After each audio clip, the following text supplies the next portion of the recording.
trainees, and welcome back to the channel. I hope you guys are doing super well and studying properly for your exams. I am your brainy mentor, and today we'll be doing our chapter employment. ठीक है, easy chapter है. We'll be starting it and completing it very easily. So let's begin. So सबसे पहले जो चीज़ हमें समझनी है that is the definition of employment कि employment होती क्या है. सो एम्प्लॉयमेंट क्या चीज़ है? एक ऐसी कोई एक्टिविटी जिससे जिससे एक इंसान मीन्स ऑफ लिविंग अर्न कर सकते हैं, फिर पैसा कमा सकते हैं. That is called employment. अब फर्स्ट हमारा टॉपिक आता है हु इज अ वर्कर. एक वर्कर होता क्या है? चैप्टर देखो बुक से पढ़ने का कोई फायदा नहीं है. I will be explaining it to you easily and you can write in your own words. So worker एक ऐसा इंसान होता है, एक ऐसा इंडिविजुअल होता है जो क्या करता है, जो कोई ना कोई प्रोडक्शन एक्टिविटी करता है. ठीक है, कोई ना कोई प्रोडक्शन एक्टिविटी करता है जिससे उसको क्या मिलता है, उसको मीन्स ऑफ लिविंग मिलती है. सो दैट इज अ वर्कर. ठीक है, वर्कर्स भी टू टाइप्स के होते हैं, एक होता है सेल्फ एम्प्लॉयड और एक होते हैं कैजुअल वर्कर्स. अब इनमें भी देखो क्या डिफरेंस है. सो जो सेल्फ एम्प्लॉयड होते हैं वो क्या होते हैं, वो ऐसे कुछ लोग होते हैं, ऐसे वर्कर्स होते हैं जिनका खुद का कोई बिजनेस होता है या कोई प्रोफेशन होता है. ठीक है, then second we have the hired workers. Hired workers वो होते हैं जो मतलब दूसरों की सर्विसेज के अंडर काम करते हैं, दूसरों के अंडर काम करते हैं. That is called hired workers. So क्या बोला गया, जो कैजुअल वर्कर्स होते हैं ना वो परमानेंट होते हैं, उनको मतलब पेंशन्स भी मिल रही हैं, सब कुछ बेनिफिट्स वगैरह मिल रहे हैं, है ना. बट जो रेगुलर वर्कर्स होते हैं उनको मिलता है सब कुछ, है ना. एंड जो कैजुअल वर्कर्स होते हैं उनको डे वाइज डे पैसे मिलते हैं एंड कोई पेंशन वगैरह कुछ भी नहीं मिलता एंड वो जनरली अनस्किल्ड होते हैं. So this is the difference between casual and the regular labours. ठीक है, अब हमारा टॉपिक आता है labour supply, labour force, work force, unemployment and participation rates. ये डेफिनेशंस हम लर्न करेंगे, मतलब समझेंगे एंड देन लिखेंगे. ठीक है, सबसे पहले आता है लेबर सप्लाई. लेबर सप्लाई होती क्या? Labour supply amount of labour that the workers are willing to offer corresponding to a particular wage rate. मतलब अगर आप वर्कर्स को 800 रुपीज दे रहे हो तो वो कितना काम करेंगे, कितना लेबर आपको देंगे, that is called labour supply. ठीक है, अब सेकंड आता है लेबर फोर्स. लेबर फोर्स क्या होते हैं? लेबर फोर्स वो वर्कर्स होते हैं जो या तो काम कर रहे हैं या तो काम करना चाहते हैं. वो एम्प्लॉयड भी हो सकते हैं, वो अनएम्प्लॉयड भी हो सकते हैं. मतलब वो लोग जो काम कर रहे हैं, मतलब एक्चुअली वर्किंग और विलिंग टू वर्क. ठीक है, अब नेक्स्ट आता है वर्क फोर्स. वर्क फोर्स क्या होते हैं कि वो लोग होते हैं जो एक्चुअली वर्क कर रहे हैं. ठीक है, पहले हमने पढ़ा लेबर फोर्स. लेबर फोर्स क्या होता है? जो एक्चुअली वर्क कर रहे हैं या फिर वर्क करना चाहते हैं. वर्क फोर्स क्या है? जो लोग एक्चुअली वर्क कर रहे हैं. ठीक है, अब सो वर्क फोर्स हम डेफिनेशन से हम निकाल सकते हैं इसको. अगर हम डिफरेंस करेंगे, देखो लेबर फोर्स में से वो लोग माइनस करेंगे जो काम नहीं कर रहे हैं, who are willing to work but they are not working, उसको हम क्या बोल देंगे? वर्क फोर्स बोल देंगे. ठीक है, अब अनएम्प्लॉयमेंट क्या होती है? अनएम्प्लॉयड, देखो अगर आपको number of unemployed person calculate करना है तो आप कैसे करोगे? लेबर फोर्स में से अगर आप वर्क फोर्स माइनस कर देंगे तो हम वो we get the number of person who are willing but not willing, who are not working but are willing to work. तो वो क्या होती है? अनएम्प्लॉयमेंट. ठीक है, अब आता है rate of employment. Rate of employment कैसे निकालते हैं? रेट ऑफ एम्प्लॉयमेंट का formula you have to remember, that is number of unemployed persons divided by the size of labour force multiplied by 100. Easy formulas हैं, याद हो जाएंगे. ठीक है, then we have participation rate. So participation rate होता क्या है? पार्टिसिपेशन रेट होता है कि कितनी पॉपुलेशन है जो एक्टिवली प्रोडक्शन कर रही है, प्रोडक्शन एक्टिविटीज में पार्टिसिपेट कर रही है. अब पार्टिसिपेशन रेट का you can learn the formula also. क्या है? Total workforce divided by total population multiplied by 100. ये फॉर्मूलाज अच्छे से लर्न कर लेने इंपॉर्टेंट है.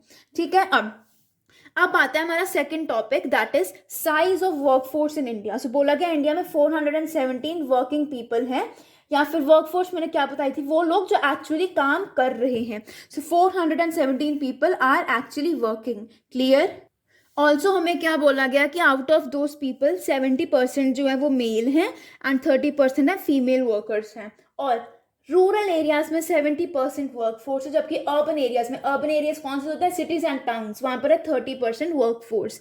और क्या बोला गया? फीमेल वर्कफोर्स रूरल एरियाज में ज़्यादा है, 30% है, मतलब विलेजेस में फीमेल वर्कफोर्स ज़्यादा है एंड अर्बन एरियाज में कितनी है? कम है, 20%.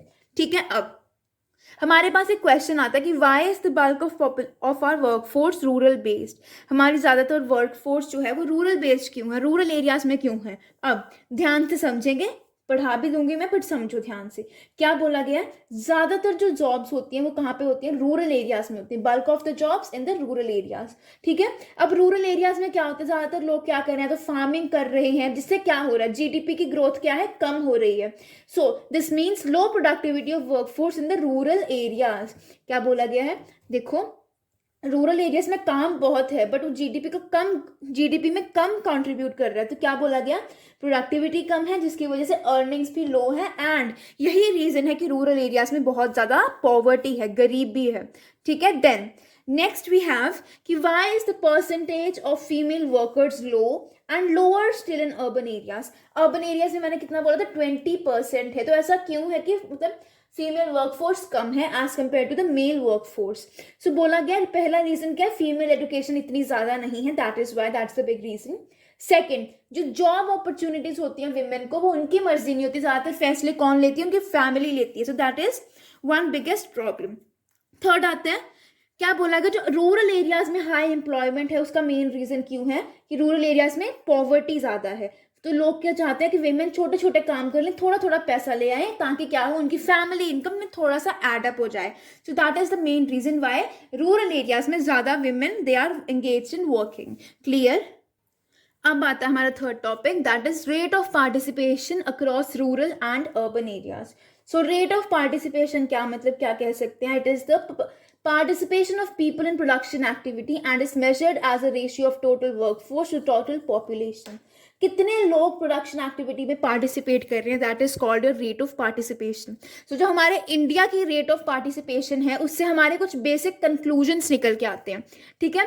फर्स्ट बेसिक कंक्लूजन क्या आता है कि हाई डिपेंडेंसी रेट। सो बोला गया हमारी जो कंट्री है उसमें रेट ऑफ पार्टिसिपेशन इतना ज़्यादा नहीं है, एंड क्या कह सकते हैं? ज़्यादातर लोग प्रोडक्शन एक्टिविटीज़ में पार्टिसिपेट नहीं करते। क्या रीज़न हो सकता है? उनकी एज या तो छोटे हैं तो बहुत बड़े हैं। So that is only the main reason. No, ठीक है।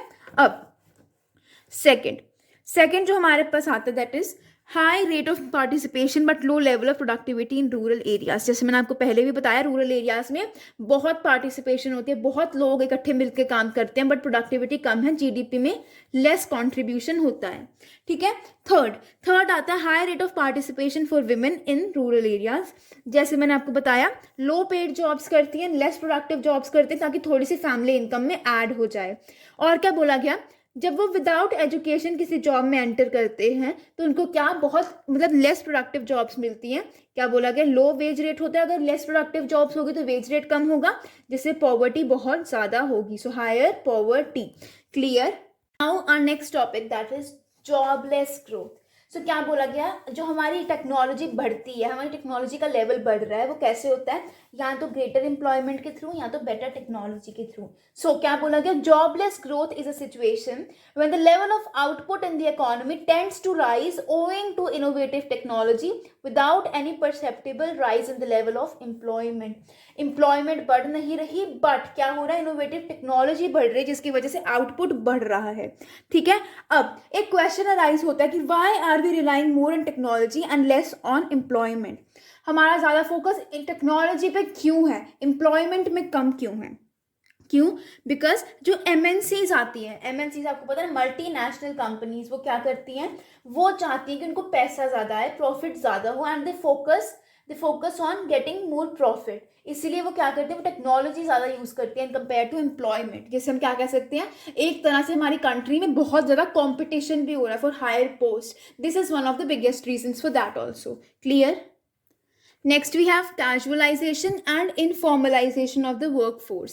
सो कैजुअलाइजेशन क्या होता है? ऐसी कोई सिचुएशन जिसमें जो हमारे कैजुअल वर्कर्स होते हैं उनकी परसेंटेज बढ़ रही है। ठीक है। अभी कैजुअलाइजेशन होती क्यों है? फर्स्ट रीजन आता है कि सेल्फ एम्प्लॉयड वर्कर्स बहुत ज़्यादा होते हैं in the rural areas, and वो सिर्फ मतलब डिसगाइज्ड एम्प्लॉयमेंट होती है उनको। वो क्या मतलब क्या कह सकते हैं, वो नाम के ही अपने फार्म्स पे काम कर रहे होते हैं। अगर वो काम ना भी करेंगे ना तो इतना इम्पैक्ट नहीं पड़ेगा। That is called a disguised unemployment. ठीक है। क्या बोला गया? These marginal workers migrate to urban areas and get employed as casual workers. तो हम क्या कर सकते हैं? कह सकते हैं कि कैजुअलाइजेशन इज इंक्रीजिंग। अब आता है informalisation. This is the last topic. Informalisation क्या होता है? Informalisation is of two kinds, formal sector and informal sector. So formal sector क्या होता है? एक ऑर्गेनाइज्ड सेक्टर होता है, ठीक है, जहाँ पर सभी गवर्नमेंट डिपार्टमेंट्स या फिर प्राइवेट डिपार्टमेंट सब कुछ आते हैं। एंड यहाँ पर क्या, दे हायर 10 और मोर वर्कर्स। इनका मेन क्या काम होता है? Security benefits and they also form the trade unions, ठीक है। इसके बाद आता है इनफॉर्मल सेक्टर, जो कि एक अनऑर्गेनाइज सेक्टर होता है। एंड यहाँ पर क्या बोला गया? यहाँ पर लेस दैन 10 वर्कर्स हायर करते हैं एंड इनको कोई सिक्योरिटी बेनिफिट्स नहीं होते, कोई ट्रेड यूनियंस नहीं होती। सो अब इनफॉर्मलाइजेशन की डेफिनेशन क्या होती है? Informalization of workers is defined as a situation where the percentage of workforce in the formal sector tends to decline that in the informal sector tends to rise। तो क्या बोला गया कि इनफॉर्मल सेक्टर जो था, यहाँ पर हमारे क्या है, यहाँ पर वर्कफोर्स बढ़ती है as compare to the formal sector, ठीक है। That was about the chapter unemployment. की बस डेफिनेशन करनी है आपको और इसके साथ आपका चैप्टर पूरा खत्म हो जाएगा। सो क्या बोला गया है यहाँ पर देखो, unemployment is a situation when people are willing to work at an existing work rate. लोग काम करना चाहते हैं बट उनको काम नहीं मिल रहा, that is called unemployment. And इसी के साथ हमारा पूरा चैप्टर खत्म होता है। आई होप आपको समझ आ गया होगा। अगर समझ आया, don't forget to like, share and subscribe to the channel. You are a brainy mentor. Have a great day ahead.